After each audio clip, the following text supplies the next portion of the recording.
You can try to hold back the waves, but they will always wash upon your feet. Two waters flow with a barrier in between, the salty sea and rivers fresh and sweet. Two waters flow with a barrier in between. الرحمن الرحيم الحمد لله رب العالمين وأصلي وسلم على نبينا محمد وعلى آله وصحبه أجمعين. Dear brothers and sisters, Assalamu alaikum wa rahmatullahi wa barakatuh, and welcome back to a new episode of Contemporary Fiqh Issues. We have with us again today in the studio our special guest, Shaykh Assim Al-Hakim08. Shaykh Assim, welcome. Jazakumullah khair, and thank you for having me. Barakallahu feekum. Shaykh Assim is one of the well-known callers and du'ayat who has traveled extensively across the globe, giving da'wah and lectures to both Muslims and non-Muslims alike.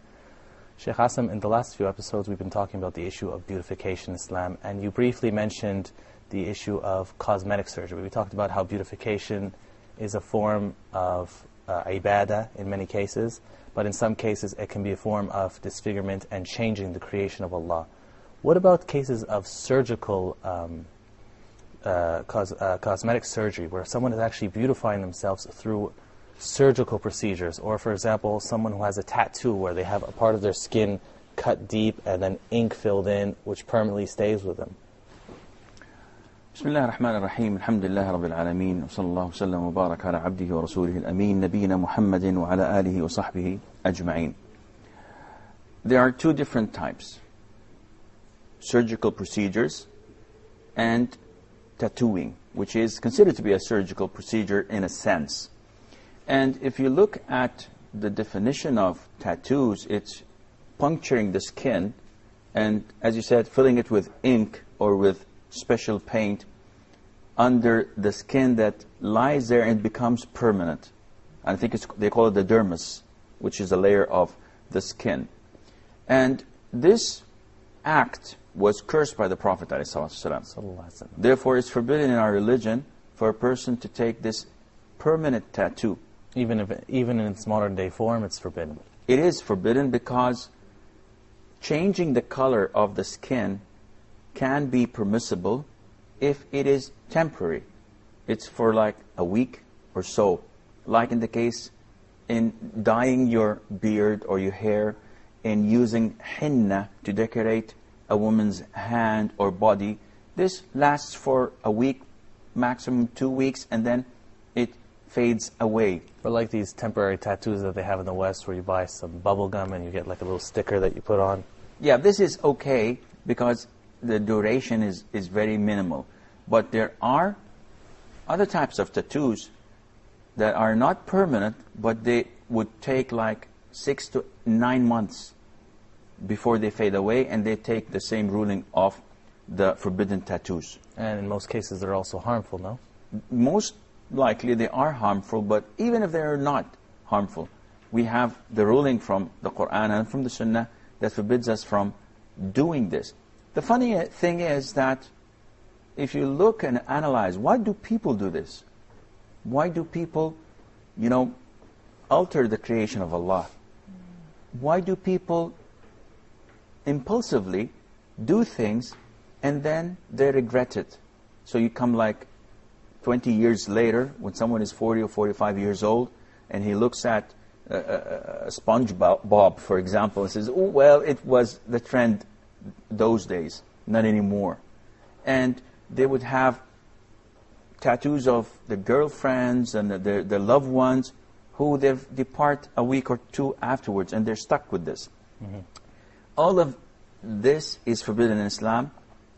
The funny thing is that Muslims now are picking it up, which was cursed at the time of the Prophet ﷺ. And they're picking it up nowadays because they're influenced by the media, by the pop stars, by the rappers, by the movies, the soap operas. People in the West are doing it, and they tend to feel that this is a sign of beauty. And as we mentioned before, it's not a condition for something to be completely forbidden or completely obligatory that it has to come in the Qur'an. So if the Prophet ﷺ was brought with something, Allah ordered us to obey him. So when the Prophet ﷺ forbids something, even if it's in the Sunnah, if it's found in the Hadith, it's still forbidden for Muslims. The funny thing is that a woman from, if I recall it correctly, from Bani Asad, came to Abdullah ibn Mas'ud, and she said that, how dare you curse and forbid women from extending their hair, from doing tattoos, from plucking their eyebrows? And he said, why shouldn't I curse those whom Allah has cursed? She said, I've read the whole Qur'an from cover to cover, and I have never found anything like this.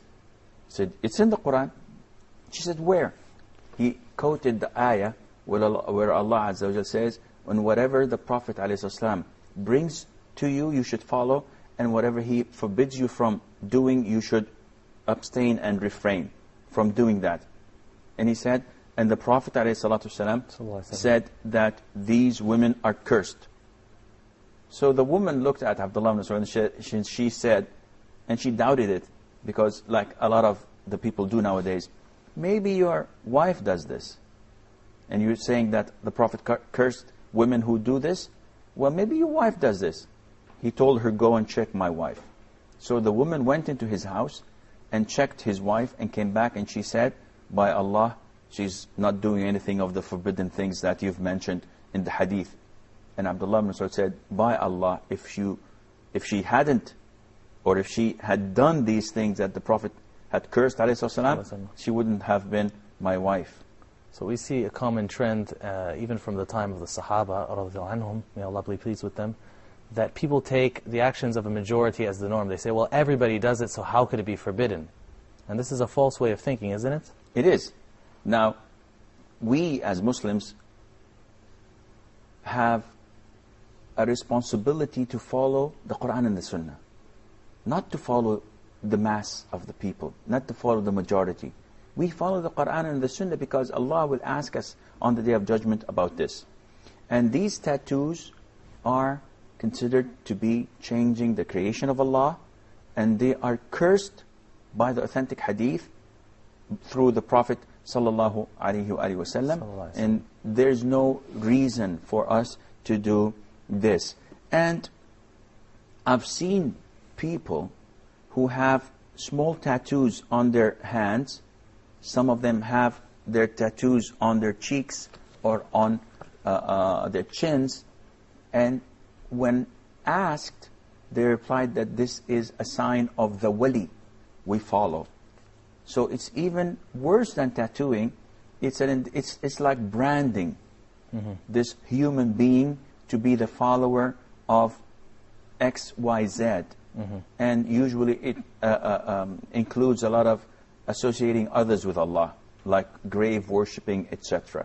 So it adds bad things to worse things, as in the case of tattooing. As the shaitan misleads people in small steps. Yes, and this is why Allah mentioned that it is, do not follow the steps of the shaitan, because a step is short. It's not a long, a lengthy thing.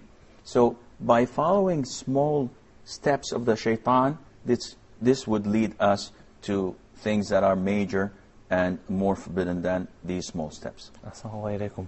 Barakallahu fikum, Shaykh. If we can get onto the issue then of cosmetic surgery.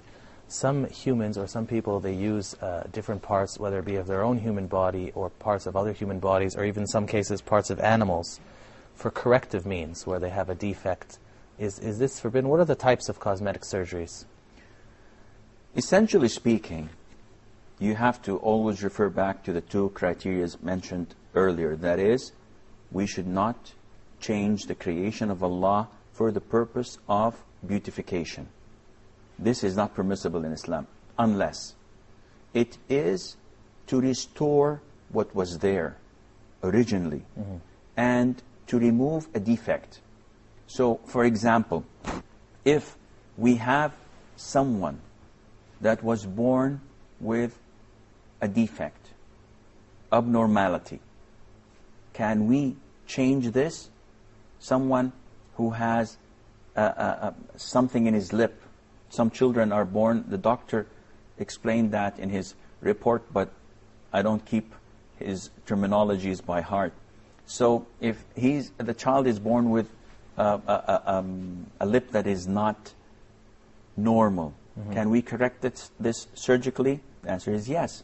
If someone has something that needs to be fixed, a hip deformity, something in the legs, missing finger, an extra finger, or extra finger, you have to remove this. If you have a missing finger and you'd like to transplant something like that, this would be also permissible. So such correctional procedures are permissible in Islam because they are not altering the creation of Allah, but rather restoring Allah's creation and making things normal. If someone is born without a nose and we give him we have the means to transplant or give him a nose. Yes, and make him look normal, this is permissible in Islam.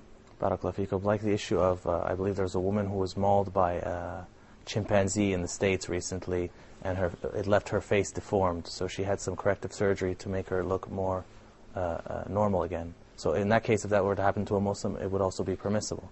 If I'm not mistaken, the woman was in France and it was a pit bull. That might have been, no, there's another case that happened in the States. Well, this, yes, it was like about 9 months ago or a year ago, they had to transplant a whole face. They did not correct it. See, restructuring is different. They had to transplant a whole face to that woman so that she could look normal again. In such cases, definitely it is permissible.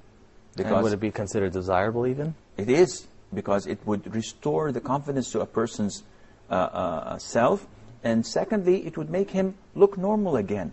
And help them to continue interaction on a social level in a normal way. And this goes and cascades to all accidents that a person is misfortune leads him to, and causes him to suffer injury, or he needs maybe facial structure restructuring so that he would look normal again.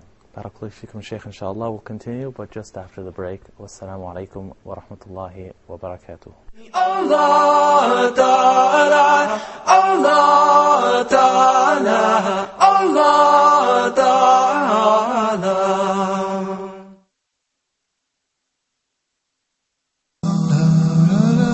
Amazing stories.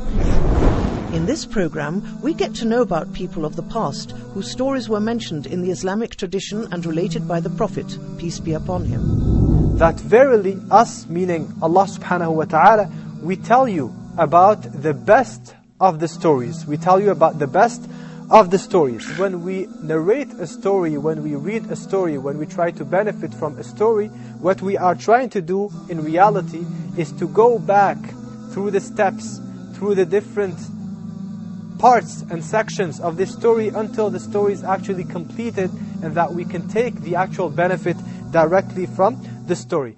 Sheikh Lutfi will narrate these stories in his program Amazing Stories. Allah subhanahu wa ta'ala ordered one of the lands to come closer, the destination. Allah subhanahu wa ta'ala ordered one whole city to come closer, to move closer to this dead person.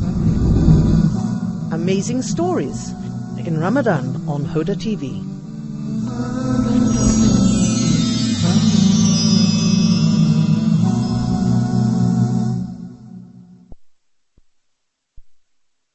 Allah Ta'ala, Allah Ta'ala, Allah Ta'ala. Assalamu alaikum wa rahmatullahi wa barakatuh, and welcome back. Shaykh Asam, we were just discussing the issue of cosmetic surgery and replacing limbs that have been lost, or removing limbs that might be extra in some cases, or some deformities. Do these procedures have an origin in the Qur'an and Sunnah that would point to their permissibility? Well, actually, it falls under the general guidelines of correcting what is wrong.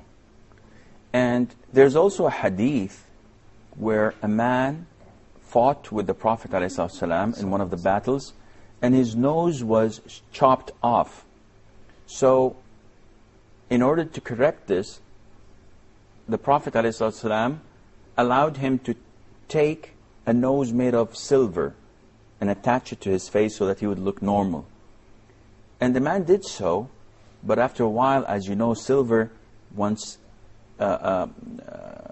in touch or in contact with fluid, it becomes rotten, it gets green, and it has a bad smell to it. So the man complained to the Prophet ﷺ, and the Prophet allowed him to take a golden nose. And so he did. This hadith is the basis for correcting what's need to be corrected, even by attaching artificial limbs, as in the case of this companion of the Prophet ﷺ. So would this extend to the limbs of animals or humans? Can people use limbs from other dead individuals or from animals? Now, the issue of organ transplant is a wide issue. But to address the first question, which is, can a person use organs from animals, for example? The majority of scholars say that if the animal is permissible for us to consume and to eat, if it was properly slaughtered, it's halal, then yes, we can use this, because if we can consume it, we can use it. Not like a pork or something, or... Generally speaking. But if it is necessary to use such an organ, for example, I've read a research stating that some valves of the heart, the most suitable valves to be changed or to transplant is taking from porks. So if this is true and actual, and there's no other animal that can substitute or be as good and efficient as the valves or the arteries taking from the pork, then it becomes permissible to use because of the necessity. Barakallahu feekum. We'd like to go on further in this issue, but perhaps at a later date, if Allah permits. You mentioned the verse about how a lot of people slitting their ears, as was mentioned in the Qur'an. But nowadays, we don't really see people slitting their ears, but rather piercing them. They cut a hole through the ear and then they stick in an earring. Likewise, they do so for their nose and other body parts. What is the Islamic view on this issue? Some scholars said that this is not permissible because it is altering the creation of Allah, and it's torturing an individual without any legitimate purpose. But the majority of scholars say that it is permissible for a woman to pierce her ears, and the evidence backing this up is the hadith where the Prophet ﷺ, after giving the khutbah of Eid, he went with Bilal to the women because they were far away from men. They didn't have any loudspeakers. And he gave them a khutbah for their own. And he encouraged them to give money for charity. And the hadith goes on that they started taking their bracelets and their earrings and throwing it to the Prophet ﷺ as a form of charity, which meant that this was the trend of women at the time. And this is the general thing worldwide. Women pierce their ears for beautification. So if it was present in the time of the Prophet ﷺ, and he didn't specifically forbid it like he did about the plucking of the eyebrows or extensions of the hair or tattoos, then it's permissible. Definitely true, because this is where we take our religion from the teachings of the Prophet ﷺ. Having said that about piercing the ears, some would say, okay, is it permissible to have 2 earrings in one ear? So pierce it twice or 3 times. The answer would be, nothing prevents it unless it is imitating the disbelievers, the non-Muslims. But something that's specific to them. Yes, but if not, it's a form of beautification, it's permissible. Going back to your question, unfortunately nowadays people are extending this a bit further. So they pierce their noses, as in the case of India and the subcontinent.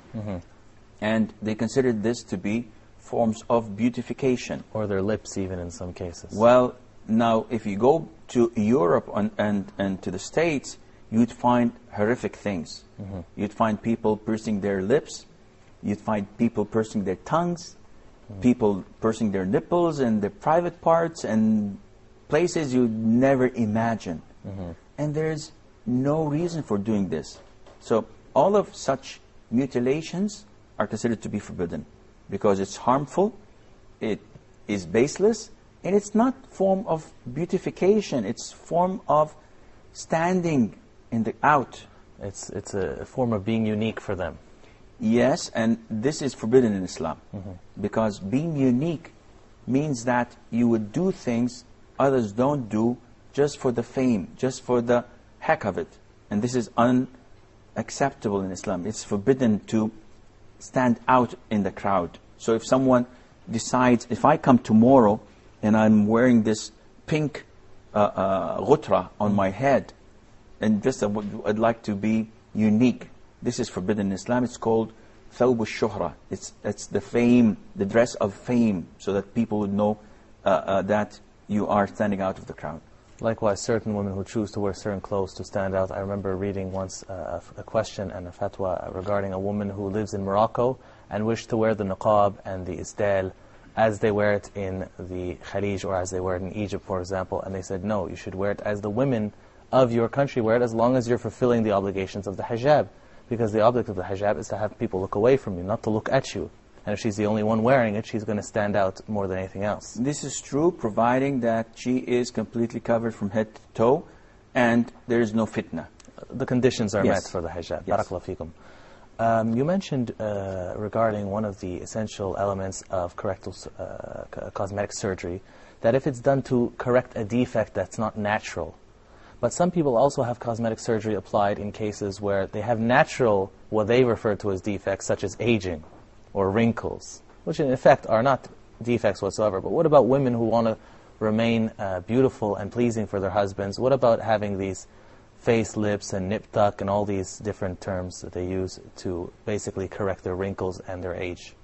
Well, scholars say that having a facelift or injecting the face or parts of the body with chemicals that would remove the wrinkles, like Botox or whatever chemicals they have, this is all forbidden, because this is changing the creation of Allah as the suitable creation of Allah for such an age to have these wrinkles. And you cannot fight this forever. I've seen so many actors and actresses who are like 70, like 80 years old with continuous facelift operations. They look like dolls. They are even worse than dolls, and to the extent that you may find some of them having their belly buttons in their necks because of the facelift that's been lifting so far, and so they look ugly. Yet, what are they fighting? This is natural. This is how Allah created us. And they should value each phase and stage of their lives. When they were kids, they would not want to be old. And when they are young, they don't want to be kids again. So they should value each and every stage of their lives. Having said that, it is permissible in one case to have a facelift, for example. And that is when a person who's 20 years old has these wrinkles, which is not natural for a person in his age. As you mentioned before, anything that's a defect, anything that's out of the normal can be restored. Yes, but if someone comes and says, like in dyeing the hair, for example, someone who's 40 or 50 years old, and he would like to dye his hair because it's becoming white. So this is the normal thing. You may not do this. If an 18 years old wants to dye his hair because his hair is becoming white for one reason or the other, this becomes permissible. Jazakallah khairan, ya Shaykh. So what about like using creams though? I know this topic is on cosmetic surgery, but what about some creams that kind of hide away or take away wrinkles through chemicals or through natural fruit and plants? Again, this is natural, and it's something that you apply. It's not a surgical procedure. You're not changing the creation. You're not changing the creation, because usually it has a very short effect and it softens. I don't think of any chemicals that would remove the wrinkles. Either it's like a paint that hides the wrinkles and giving it a different color, and this is not permissible, generally speaking. If it's a makeup that a woman puts and applies, this is a different story.